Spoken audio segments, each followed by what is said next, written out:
Hello guys, welcome back.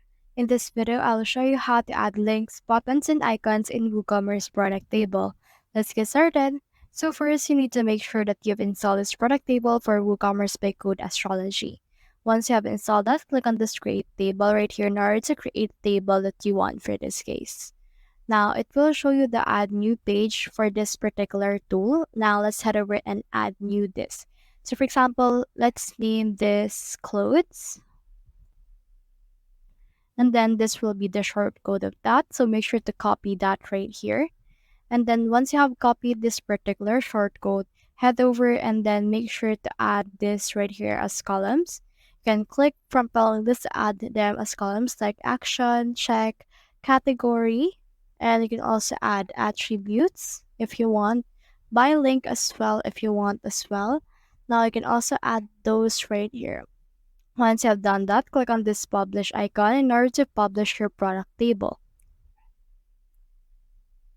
Now we need to head over to a page wherein we want to add it. So let's click on this plus icon right here. Search in here for short code. Now you can see it right here. So just make sure to just drag it wherever you want to add it. I will add it right above here. And I'll just paste in here the short code that I have copied.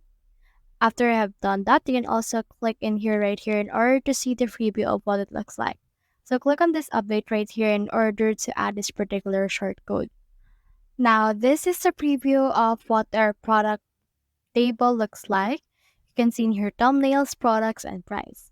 Now, if you want to add links, buttons, and icons in them right here, what you can do is you can head over right here to your product table again, and you can scroll down until you can see this right here. So you can add these columns. So for the link, you can head over add in here a buy link. So just click on this plus icon right here in order to add them.